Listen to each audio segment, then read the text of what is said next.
বিসমিল্লাহির রহমানির রহিম। সংগ্রামী সকল ফেসবুক ভাই বোন বন্ধু, বাংলাদেশের বাইরে এই ভিডিওটি যারা দেখবেন, আমার পক্ষ থেকে জানাই সংগ্রামী সালাম। আসসালামু আলাইকুম। সংগ্রামী উপস্থিতি, আমার এই জীবদ্দশায় আমি কিন্তু অনেক রাষ্ট্রপ্রধান দেখলাম, অনেক প্রধানমন্ত্রী দেখলাম। এবার যে 2024 সালে একই সারা বাংলাদেশে যে নৈরাজ্যকর পরিবেশ তৈরি হলো, সেটাও আল্লাহ পাক আমাকে উপলব্ধি করালেন। তো আমার এই উপলব্ধির জীবনে আমি অনেক সরকার, অনেক প্রধানমন্ত্রী এসছে গেছে, তারে মানে প্রত্যেকটা শাসন আমলেই কিন্তু বিষয়গুলো আমি অবজার্ভ করেছি।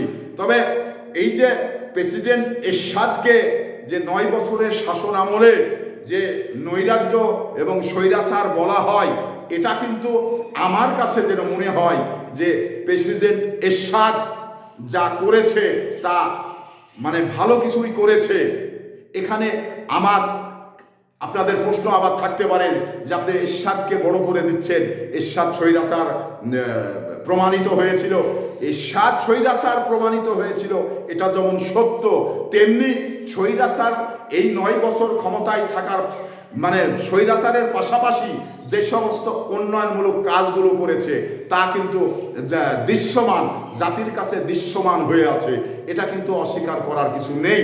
তো সেই জায়গা থেকেই আসলে একটি মানুষ স্বৈরাচার বা স্বৈরাচারী কায়দায় সে ক্ষমতা পরিচালনা করতে পারে, সে কারণ সে সেনাবাহিনীর লোক ক্ষমতায় এসেছিল, এসে 9 বছর ক্ষমতায় ছিল, তাহলে তাকে স্বৈরাচার বলা হয়।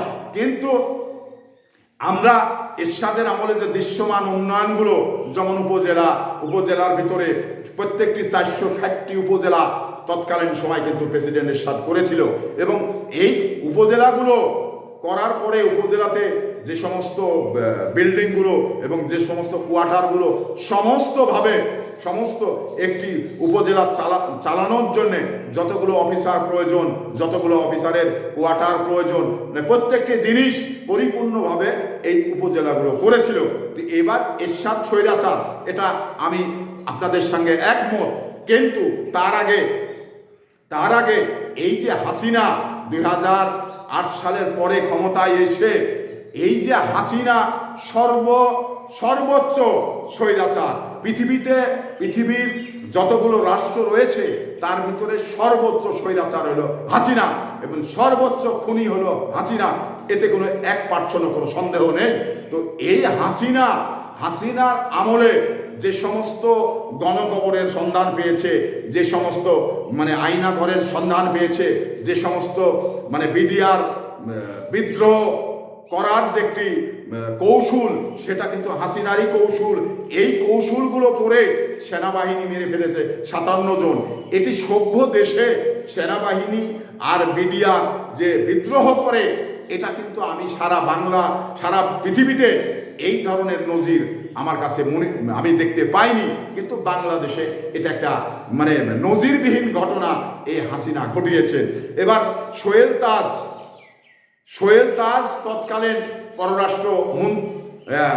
স্বরাষ্ট্র প্রতিমন্ত্রী, সেই স্বরাষ্ট্র প্রতিমন্ত্রী যে ধরনের বিবৃতি এখন গণমাধ্যমে দিচ্ছেন, এটা কিন্তু সমস্ত কারণ এই সোহেল তাজের কথাতে আর এই মামলাগুলোতে সাক্ষীর কোনো প্রয়োজন নেই।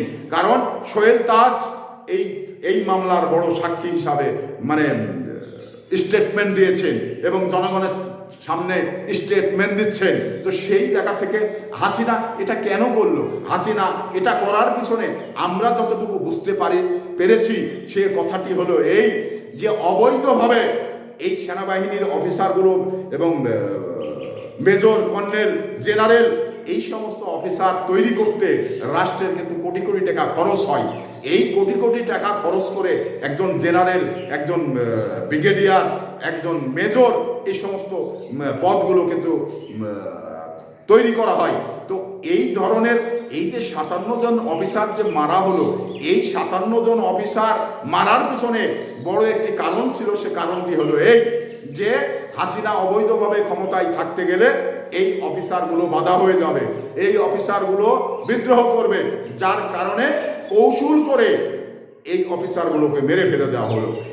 এই যে এটি একটি সভ্য দেশে এই ধরনের মানে হীন কাজ আর কোনো রাষ্ট্রপ্রধান করতে আমি শুনিওনি দেখিওনি।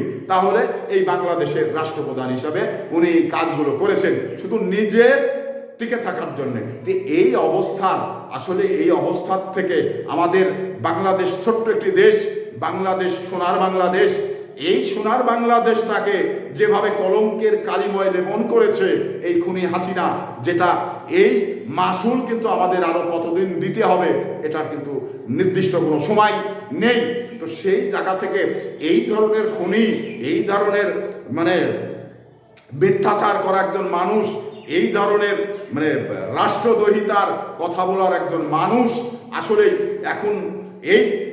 এখন এই বিষয়গুলো বারবার গণমাধ্যমে বিভিন্ন বোঝানোর জন্য, বিভিন্ন কথা বলার জন্য যে চেষ্টা করছেন, তার নেতাকর্মী বিদেশে পালিয়ে আছেন, মোবাইলে কল রেকর্ড ভাইরাল হচ্ছে, বিভিন্ন কথা বলার চেষ্টা করছে, কিন্তু আসলেই বাংলাদেশের জন্য সে কতটুকু করেছেন এবং আওয়ামী লীগের জন্য সে কতটুকু করেছেন।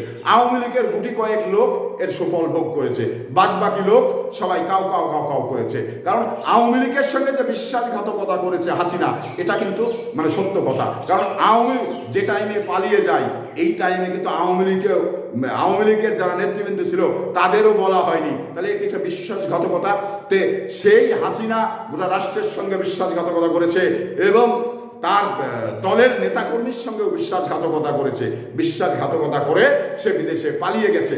আবার মাঝে মধ্যেই বলছে আমি দেশের কাছাকাছি রয়েছি, আমি যে কোনো চট করে যে কোনো সময় দেশে ঢুকে পড়বো। আপনার বাবার কথা নয়, কারণ এদেশের বাংলাদেশের জনগণের কথা। আপনি বাংলাদেশে আপনার বাবার বাংলাদেশ আপনি কি আপনার পৈতৃক সম্পত্তি মনে করেন? এটা ভুল করবেন। এদিন চলে গেছে।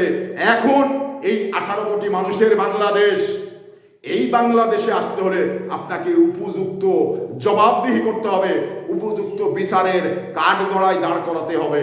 এটা বাংলাদেশের জনগণ দাঁড় করাবে।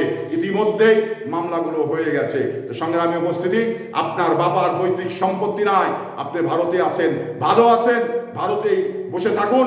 বাংলাদেশের দিকে আর চোখ মেলে তাকানোর সুযোগ আপনার নেই, তাকানোর চেষ্টাও করবেন না। ধন্যবাদ।